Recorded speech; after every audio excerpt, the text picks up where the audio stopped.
Welcome to the EMEA Recruitment Podcast, proud to support Operation Smile, an international medical charity that provides life-changing surgery to children and adults with cleft lip and palate. If you'd like to find out how you can help us create 100 new smiles, please visit emearecruitment.com/operation-smile. In this episode, we welcome Ian Wells, the CFO at Hoya Vision Care in the Netherlands. He explains the importance of always having a 5-year plan. So hello everybody, welcome to the next episode of the EMEA Recruitment Podcast in partnership with our good friends over at Operation Smile. As my colleague Rose has mentioned, we're delighted to welcome Ian onto the podcast today. So hopefully you can hear me okay, Ian. Of course, Paul, yes, and a pleasure to be here. Perfect. Oh, it's a pleasure to have you as a guest on today. I know we've got a good list of questions to run through, actually. Some of them have come through our internal network, some from our network externally. So hopefully it'll be an interesting one for you and also for the listeners as well. And I'd sort of always like to start the podcast with a fairly light-hearted question just to make the introductions and to get things up and running. So, I mean, as I mentioned before, you know, the show is in partnership with Operation Smile, and it's a charity that help children in developing countries with cleft lip and palate situations. And given the name of their business has smile within it, so I usually like to ask the guests what the last thing it was that made you smile. So maybe that's a good starting point here, really. If you tell us what last thing you smiled about, that'd be great. Bit of a cheesy answer I'm going to give you, unfortunately. And it's the thing that makes me smile every single day. And the reason I do what I do, it's my kids. Honestly, I've got I got 2 toddlers, basically. Let's put it that way. Under 3 years old, both of them, and just watching them be, watching them play together, watching them develop, watching them learn. It just honestly, it makes everything else just seem not important, and that just makes me smile. So every single day, when I see the littlest things, it's from them. That's what makes me smile. Well, that's good. And I guess with the whole the working from home situation these days, the good thing is you've been smiling a bit more probably because you're seeing them a bit more, I guess. Absolutely. No, that is the one silver lining to this COVID cloud is the fact that so many more of us are working remotely. And even though I can still put in some pretty hefty hours sometimes, the thing is I can always find 5 minutes, whether it's breakfast time in the morning or lunchtime or in the afternoon or whatever. You know what? When they come into my office at home, it's just it's the nicest thing. It really is. So as I say, that's the silver lining to this cloud. Mm-hmm.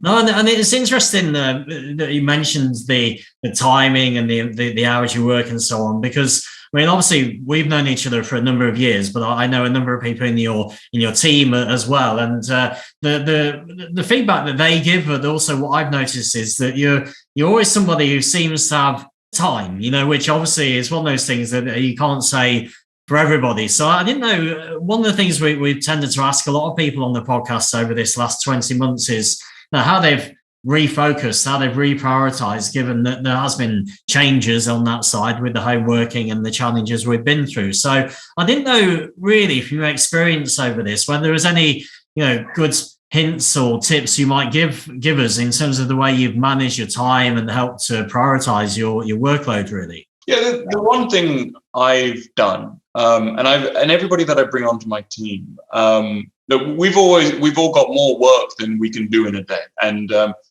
you know, I've read studies about the number of hours that you absolutely cannot work past in a week. Supposedly 50 hours is the point at which you start becoming less effective, and after 70 hours you become useless basically, and it becomes detrimental to the prior hours work. I tell everybody who joins my organization, you set your hours. I don't care if it's 9 to 5, 8 to 6. You want to work 10 to 10, that's your choice. We work in a global organization, so it works that way. It just happens there's people all over the world. For me, I do 6 to 6, and I'm pretty rigid with that. So you're absolutely right that you need to just prioritize in that. And it really just comes down to what can I delegate? What can I ask others to do? And what can I ask others that do you really need me to do that? That's absolutely the most important thing, is that you're focusing on the activities that you bring the most value to your organization with, and you're not just doing things because they need to be done. At the end of the day, sometimes somebody else is actually better positioned to do that work for you. And delegation's been a tough thing for me to learn, but I'm glad over the last, I've been Hoya Vision Care CFO for the last, actually since April 1st last year. So we're coming on to 21 months now. And there's been a great skill that I've learned is truly to identify what I should delegate and to whom I should delegate it to, and how to delegate it in the most positive way. No, it's interesting. I mean, because you say the delegation side of it, and I think if it, as you say, if it's done in the right way, in the most positive way, it's a win-win for both people involved. You know, the person that's getting the work to do is getting something challenging that's going to push them forward and yeah, hopefully improve them. But also then it frees up time in your diary to do things that only you can do and other people in the team can't necessarily do at this stage. You know, so it is a great tool and way of working if it's delivered in the right way. And I think that's the key part of it. You know, and I think if people buy into it, then yeah, you've got good people around you who can look after things, then you benefit from it, and so do they. And I think you obviously mentioned your current role, being in this CFO role of Hoya Vision Care, and I was going to ask you what it feels like to be in this role, Ian. Honestly, it feels great. The great thing is every day I have a challenge. I'm also blessed to be in a position whereby, within reason, anything that I feel that I really truly need to do to take the organization forward, I'm enabled to do, whether that's to bring in a subject matter expert, external parties, or what have you, or to steer the finance organization in a slightly different way.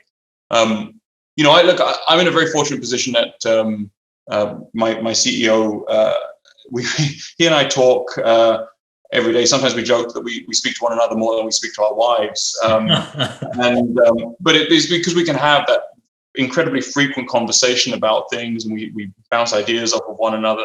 And he's incredibly supportive of the journey that we're on and the direction that we're going.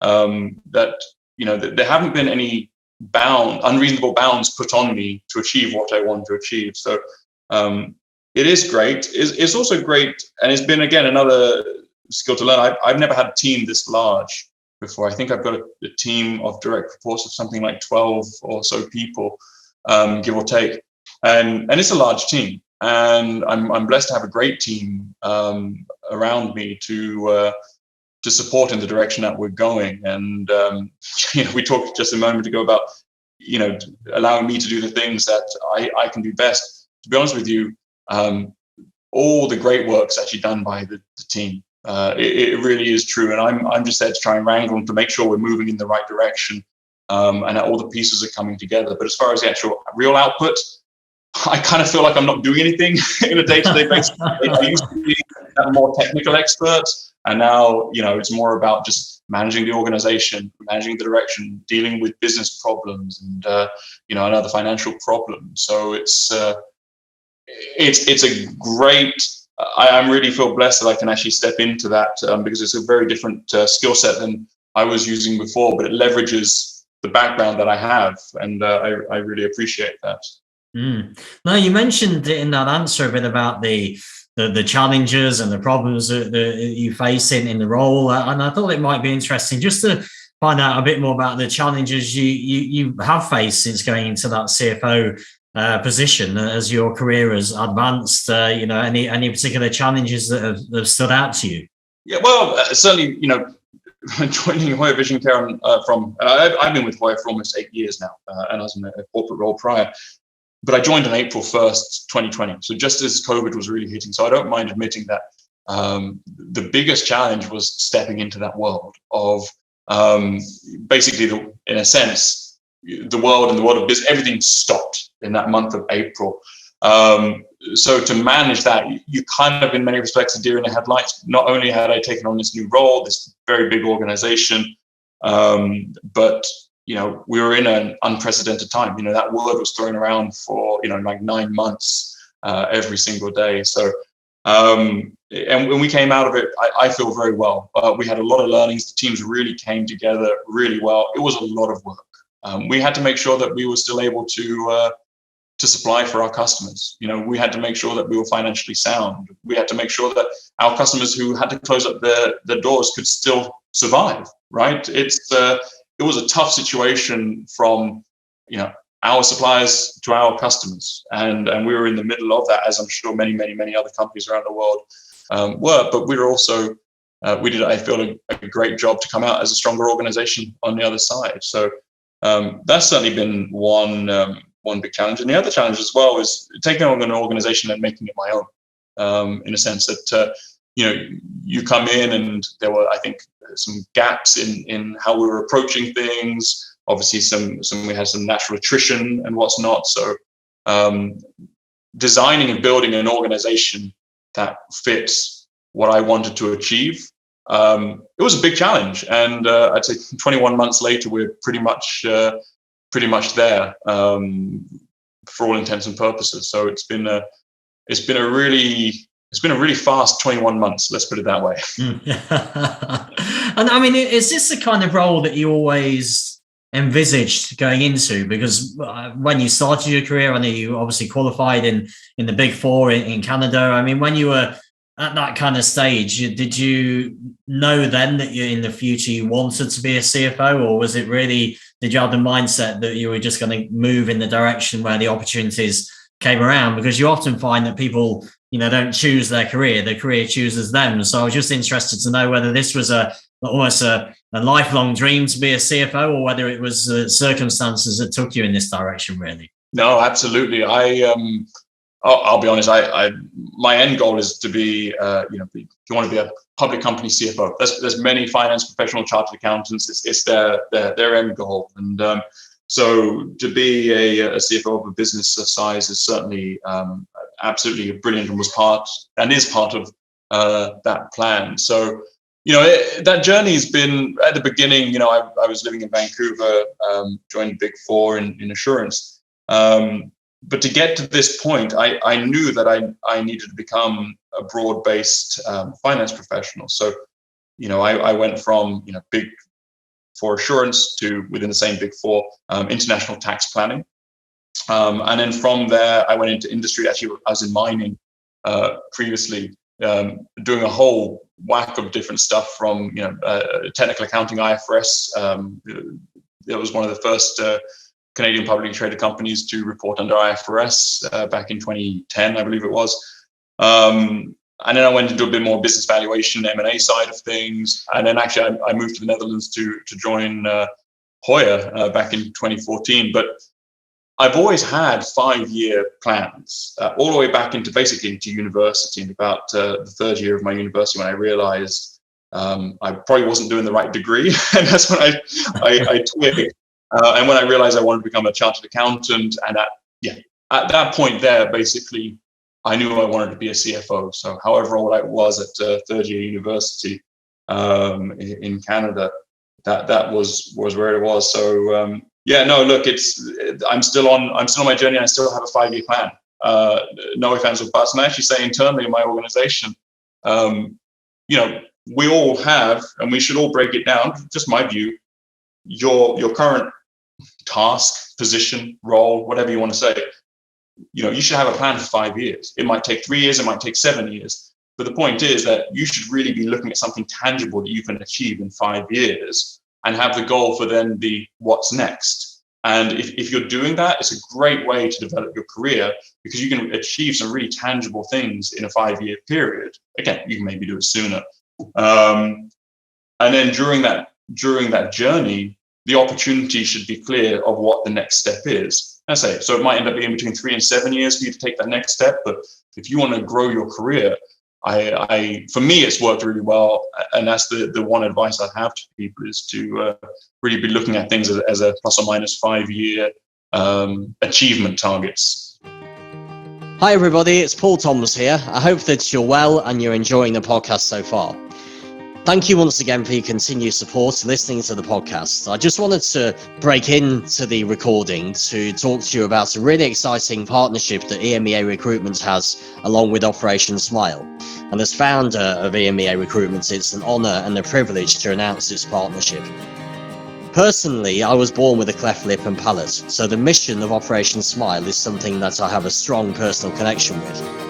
It's not an understatement to say that the dentists and surgeons that help me were life changers. It's not only about the actual operations that take place, the support and care post and pre-operation are beyond value, and from personal experience I can only say that I'd not be the confident, happy person I am today without this support. I want to help children experience the support and care and skill that I experienced on my journey, and hope that we can do this along with Operation Smile. Every 3 minutes, a child is born with a cleft lip or cleft palate, and the mission of Operation Smile is to provide help and support to these children through providing 6,000 medical volunteers across 80 countries who are dedicated to help these children with facial conditions, most commonly cleft lip and cleft palate. More than 200,000 children are born with a cleft every year, and they are often unable to speak, eat, socialise or even smile. However, it can take as little as 45 minutes and cost just €180 or 182 francs for Operation Smile to provide a child with life-changing surgery. Now, in partnership with Operation Smile, EMEA Recruitment is raising valuable funds and aiming to create 100 new smiles to support the organisation to provide free surgeries for children and young adults all over the world. Please help us by donating through the link in the bio, or get in touch to see how your company can help get involved too. For the moment, I'll leave you to carry on listening to the rest of the podcast, but if there's anything I can do in terms of answering any questions or finding out how you can help and support EMEA Recruitment and Operation Smile, then please don't hesitate to reach out to us. Thank you once again, and enjoy the rest of the podcast. Where does this line of thinking come from, Ian? Because I guess your answer to that question is it's a bit different from actually the answer that other people have tended to give. You know, you find a lot of people don't necessarily have these 5-year plans and take things more step by step. I mean, did you feel it came from your experience in the Big Four, or is it something from your in your bloodline from your parents? I mean, is there something you can attribute to this way of thinking that has worked well for you? I certainly don't think it necessarily came from the Big Four. I've had some amazing learnings and teachings from whether we say the Big Four or some of my mentors back in the Big Four, and things that I still apply to this day. Look, maybe it comes from my parents. I come from a family of people who plan things very well, and are very conservative but driven. So it's really just about the fact that I don't want to do the same thing for 5 years or more. Is basically what it is. And I also want to feel like I'm achieving something. I don't come to work for a paycheck. I come to work because, I want to build something. I want to achieve something. I want to look back. I want to leave a legacy. And that's really what it comes down to for me. And I feel that if you have that approach, all the good stuff will come. You should never focus on a paycheck as a reason to take an opportunity. You should really look to, you want to look to something bigger. You want to look at, what do you want to achieve in your professional career? What do you want to achieve with this role and this opportunity? And with that, I don't know, maybe to be honest with you, maybe one of my mentors gave me the advice to set a 5-year plan. But again, I've been doing this since university. So I don't know. It came from somewhere, I don't know where exactly, but it's really done me proud. And I apply this to all of my team members. I tell them that, you should plan to be in this role for 5 years, plus or minus.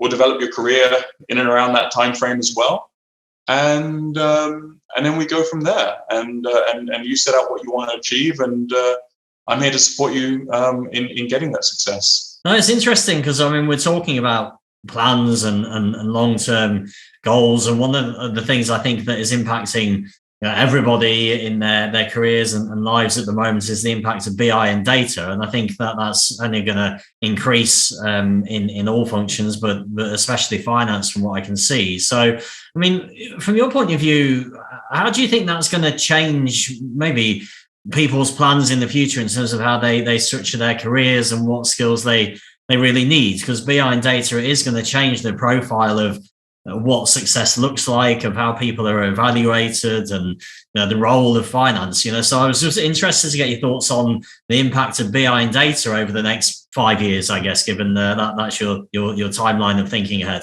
Yeah, no, absolutely. It's actually a vital skill set, and I kind of feel like a dinosaur in that I'm not that way inclined. Though I happen to have a couple of great people that I brought into the organization this last year who are absolutely brilliant and are helping me develop that BI. And it's cross-functional. It's not just a finance thing, because your BI and your data. The challenge I basically gave to them was that I need to understand what moves my business, what moves my numbers, and BI is what's going to do that at the most basic level today.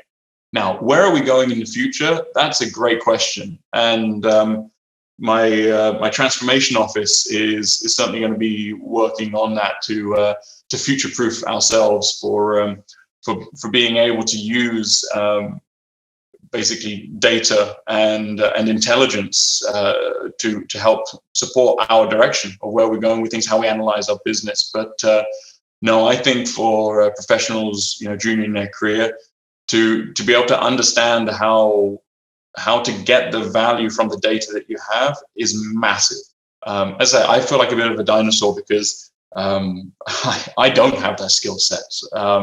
And I'm only blessed to have good people around me who do have that skill set, certainly. But I know how important it is. No, I think you mentioned there being surrounded by great people, whether it's your team, whether it's your current CEO, or whether the mentors you've had through your career so far. And I thought, given it's a recruitment podcast, we need to ask you a question around recruitment. So it feels like at the right time in the podcast to bring this up. And I mean, so in terms of an efficient and effective recruitment process, I mean, what are your thoughts in terms of the successes you've had in that? How is it best to make a process as efficient as possible to find the best people for you? Yeah, I think the key thing here is when you start off, of course, for me, whenever I start about a specific role that I need, and I've added quite a few new roles because my organization I felt needed whatever skill, including that BI skill set. So I brought somebody in specifically with that for our FP&A transformation. Right, BI is a massive part of that.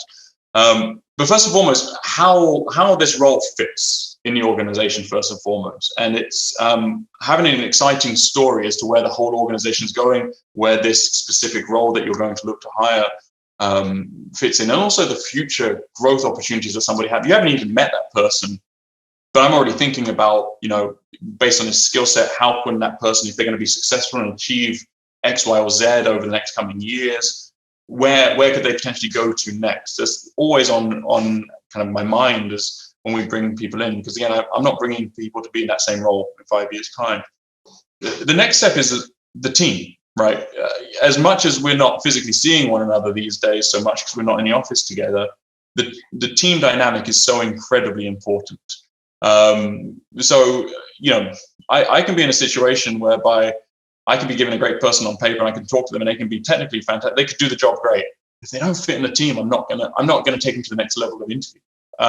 So having that alignment with your recruitment partners is so incredibly important, that the fit is just so important. And with that, when I do hire, I hire based on 3 fundamental components, equally weighted. Obviously experience, because you got to hire somebody who's able to do the job. Ability, because you're going to want that person to learn and grow and develop. So they've got to have an ability and have shown that ability to take on new challenges. And the last one is that personality, that fit. And that is as equally important as the other 2. So, and I've interviewed many people over the years, and just because somebody's not right for the organization doesn't mean that they're not a great candidate, doesn't mean they couldn't do the job. And I don't mind admitting, and earlier in my career when I was interviewing for jobs, I would often feel so down when I didn't get selected for a job. And I'm like, but I know I can do the job. I've got the technical ability. What was it? And now, okay, yeah, it's all great in hindsight now that I'm a bit older, but now I truly understand that it had nothing to do with the fact of am I able or not. I think, well, maybe in some cases it was, but for some of those specific points, it was when people say, yeah, they really like you, it's just not the right fit. I really understand it now because I've unfortunately had to do it to some really, really good people, but you just know that they're not going to be the fit. So, if you go in with that approach and you're open with people, I think you're going to have more success because you're not just hiring individuals, you're building a team. You really are.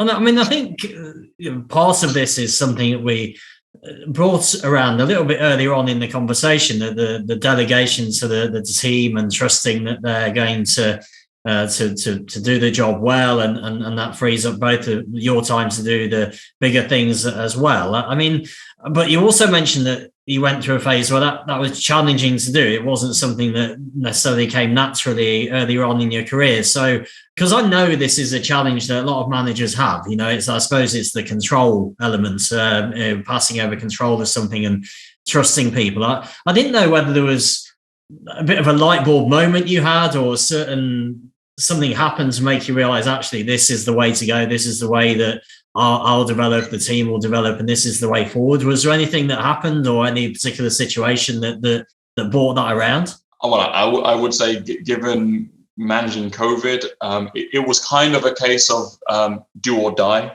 You just had to, there was too much to do, too much going on. If you didn't delegate, you would fail. So I guess I was blessed. Again, another silver lining to that cloud is the fact that it forced me to do things I wasn't comfortable with. But equally, I also try and reflect on the other side of if I'm a person, a part of a team, and I'm capable, I want to be offered challenges. And that's the thing. So I often look at things and, my struggle always used to be that I'm a relatively capable person. And so why would I delegate this when I can do it myself? I guess I'm just one of those people who, I can do it. I can do a lot of things myself, so I should just do them myself. Why would I ask somebody else to do them, even if they're already doing it for somebody else? I can do this myself. I just have always had that mental block about doing that. Just the way I was brought up, I guess. But now I see it more as people actually get value. If I ask them to do something and they do a good job of it, and I'm like, brilliant, thank you, and I applaud them for doing that. I've realized that people feel great about it, right? Because they're seeing the journey that we're on, seeing the improvement that we're doing, and my team members are just so happy to help because we're on a good journey. So having the great people who have that attitude helps so much. On the other hand, it can work the opposite way. If you delegate something and somebody doesn't do a good job, okay, you got to always reflect about the fact of, were my instructions clear enough? Was this person sufficiently capable, et cetera, et cetera. You can also, you mentioned about the trust aspect, you could also lose trust in people with it. So it's a double-edged sword as well.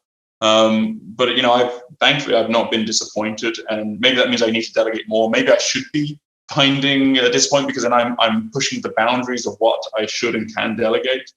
But ultimately I'm doing it now because I have the people who are willing and wanting to do it. Sometimes I feel a bit guilty because I feel like something I should do, but again, it's not that I'm slacking off, and that always makes me know that it's not an abnormal thing.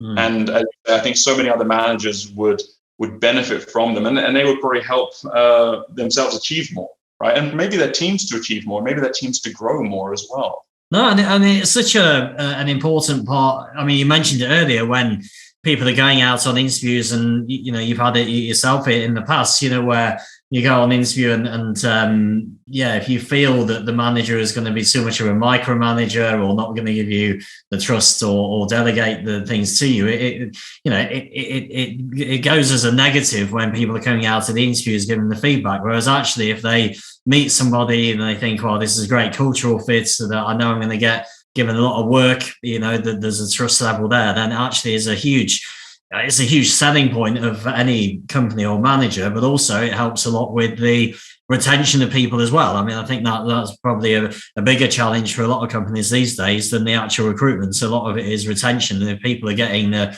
regular challenge, they have their moments where they're getting the buy-in from their manager, whether it's yourself as a CFO or one of your team managing people, then that's what people really want. They want to be recognized, they want to be improved and keep learning. And if they get those, then people tend to stay within a business, really. No, absolutely. So one of the first things you touched on there was micromanaging. If you happen to micromanage, it means you got the wrong people, and that's such an important thing. I don't have the time or energy to micromanage. I'm not organized enough to know what I should be micromanaging people for. That's the first thing. And trust me, none of my team members would stick around if I micromanage. I got zero desire to do so.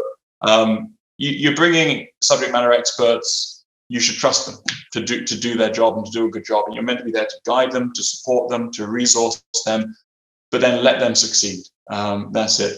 The other thing you speak about is retention is becoming, I think, more and more of the buzz in the professional world, because look, it seems like and I guess through COVID, even, the white collar unemployment rate probably didn't flicker too much, right? It seemed to be the fact that if you're a white collar worker, you kept your job because you're able to go remote.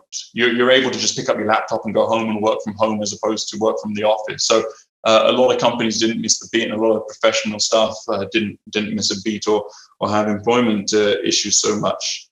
Especially, like, I'm sat here in the Netherlands, and unemployment rate is incredibly low, and it's a very challenging market out there. So, we have to sell a story. We want people to be passionate about what we do. I'm fortunate enough to be in a company that has been around for a long time, is financially very secure. We win awards for our governance structures and what's not. So all is good from that standpoint. Also, we do good things, and that's something I sell to people, is that in a day where our business is it's effectively a medical product that improves and changes people's lives. You talk about Operation Smile. That's it's a good thing because it's improving and changing people's lives. In many respects, what Hoya Vision Care does as well is very similar. It enables people to see and leverages technology to make their lives better in vision correction. So that's a big thing for me. But we need to be more and more focused on it. So I can sell a good story about the journey that we're on, but if any of it's not true, I'll be found out real quick. And thankfully, thus far, I say all the team members are enjoying the journey we're on. We're giving them a good challenge. We're making sure that they can see what the future is going to be, and they know that they're part of something good, and that they're happy to be part of that success. No, and I think this links into what you mentioned earlier about you shouldn't choose your job based on the salary. It should be based on more around the fact, well, can I enjoy this role? Can I enjoy working at the company? Do I identify with the vision that the company has? And I know certainly in the last few years, the values and the ethics of companies are a lot more under the spotlight now than what they used to be, because the generation coming through that is definitely more important, I think, or it is definitely more important than it was for people of my generation when they were deciding what companies to work for. And I think there's a big plus side in that, because it is forcing companies to look into these situations, make sure that they are doing the right things within the business and externally. And if you enjoy the role, you're aligned with what the company is doing from a product or service, then actually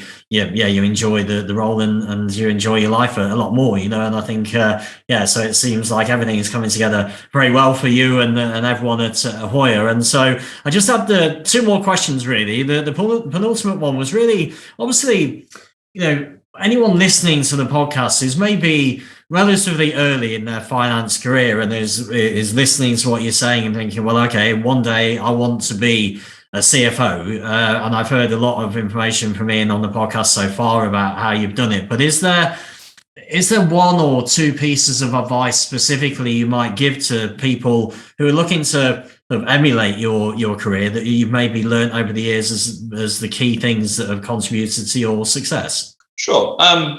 So I got 3 or 4, I think, that I can say that it's quite important for me.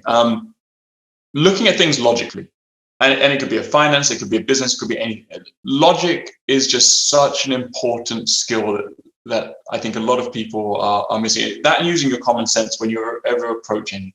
The ability to problem solve, if you approach things from a logical, common sense standpoint, just puts you in such a better stead than just trying and jumping in and being like, I gotta try and figure this out. You really need to think about, okay, what's the problem in front of you?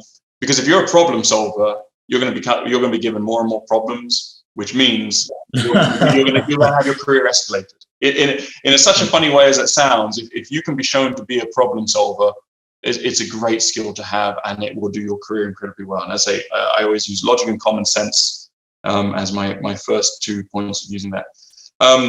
Never being afraid to leave. Like I'm born and raised in the UK. But I've lived in America and then I lived for many years in Canada, where I was educated and started my career. And then I moved to the Netherlands. I'd never been to the Netherlands before I moved here, truth be known. And it's been a great ride since. But having that willingness to move is not possible for everyone. I have to say that first and foremost, that it's, whether it's from your personal situation or otherwise, it's not possible. But if great opportunities come up, but it's not quite perfect in that maybe the location is not quite right or something. But if you can make it work, and I'll get onto what defines a perfect opportunity and what I would advise one to do as far as a perfect opportunity is concerned.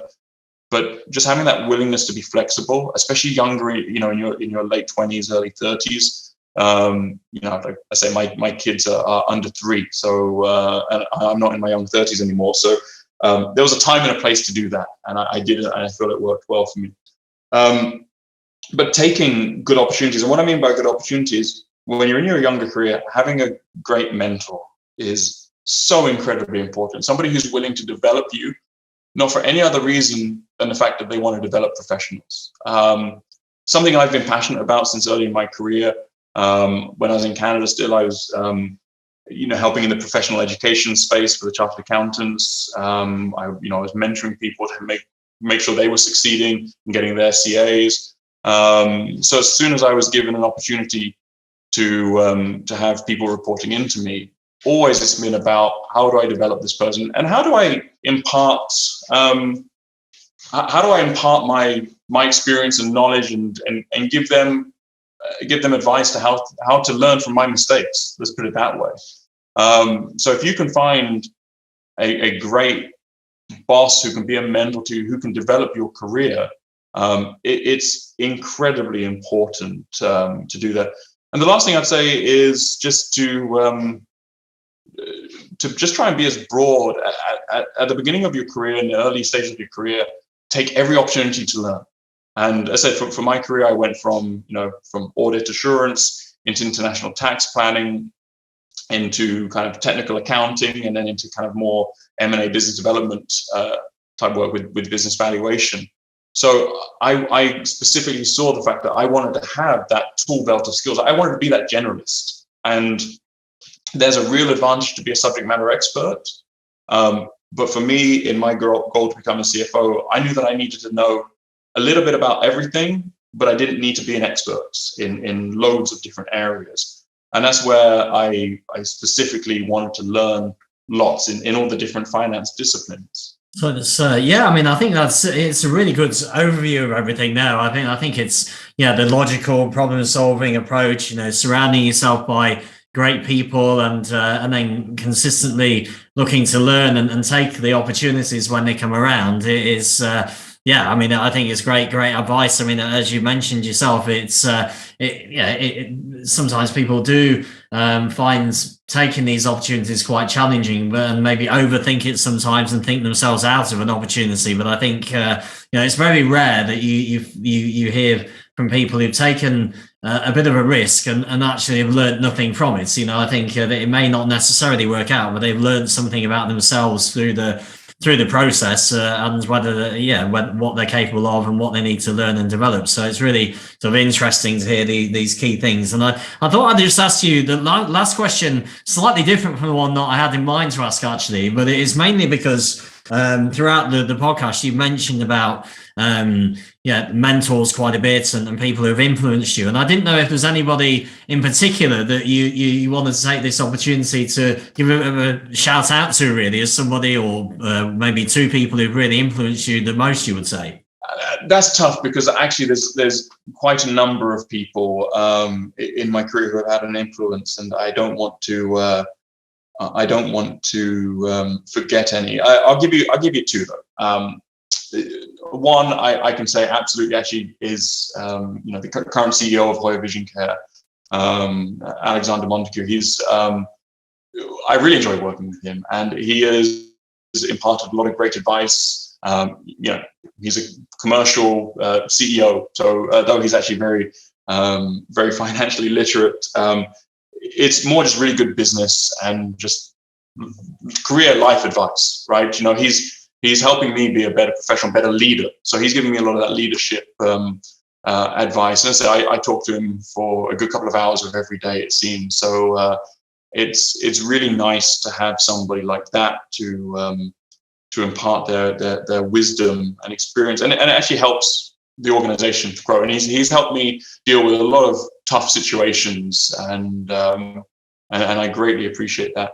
And another one, and this was one very early in my career. So I had many great people when I worked in the Big Four in Vancouver. And there was a gentleman by the name of Randy Strand, a great guy. I haven't seen him for quite a few years now. But the one thing that he taught me very early on in my career, I was like a pretty fresh first or second year associate, Big Four in my pre-designation times. And he warned me that he said, look, if you're good, you're going to get loads of requests to be on jobs, and you're going to get all the dirty jobs, because they'll know you're capable of fixing the problem. So you're going to get loads of really bad jobs. And he's like, what you need to do is you need to remember that I'm paraphrasing, because I slightly changed it for how I give it now to people. But like, you're remembered for your failures, not your successes. It's a bit harsh, this statement, the way I've stated it, but I'm going to use my own words. So when somebody comes and asks you to work on a file, you really need to learn to say no, but in a positive way. And that's the key part here, is the positive way. So when someone says, yeah, Ian, can you work on this file? It's really important. If you generally can't, because if you did, you're going to dilute yourself and you're not going to do good work on it. And then they're not going to remember you for your good work. They're going to remember that you did a pretty, not great job on that file. The response has to be, I'd love to help you. But I've got X, Y, and Z projects on the go right now. If you can rearrange one of these to put on somebody else, I'll happily take that for you. So that at an early stage, and I've used that pretty much not every day, but in my career since, and that has been some of the best advice I've ever received. Okay, granted, I've changed it a little bit, but the core is there from Randy. He was my performance manager many years ago. And that one piece of advice has really stuck with me. So I have numerous times over the years reached out to him and said thank you, and one more time, thank you for that. No, it's really interesting. I know Steve Jobs has that common quote as well, where his success is based on the amount of times he said no to things rather than when he said yes to things. And I think it is something that people do find hard to do. They don't want to let people down. They want to be seen as doing the right thing. But exactly as you mentioned there, you can't say yes to everybody and still do a good job. And you want to be remembered for your successes rather than your failures. So that's I think that's a good piece of advice to end the podcast on, Ian. I think, firstly, huge thanks for being on the podcast today. I've really enjoyed it, and I know that the network will take a lot from it. It's been really inspiring career that you've had to date, your approach on your developing yourself, developing the team, and going into this CFO role and what you've achieved at Hoya. So really great story to hear, and with a bit of luck, influence a few people out there to try and emulate what you've done. So a huge thanks for the conversation. And obviously, in relation to the network, because if any of them want to reach out to you, what's the best way they can do that, Ian? Just find me on LinkedIn. Yeah. That's always the go-to place. I mean, what we do when we put the podcast out there, we'll put a link to your profile on there, so it's easy for them to do. And huge thanks, Ian. All the best for the future and your 5-year plan. And we'll keep in touch. Perfect. Thanks, Paul. Thanks, Ian. Cheers. Bye-bye. Thank you for listening to today's podcast episode. If you'd like to reach out to Paul or myself, please feel free to send a connection through on LinkedIn. And if you'd like to listen to previous episodes of the podcast, you can find them all at our website, www.emearecruitment.eu.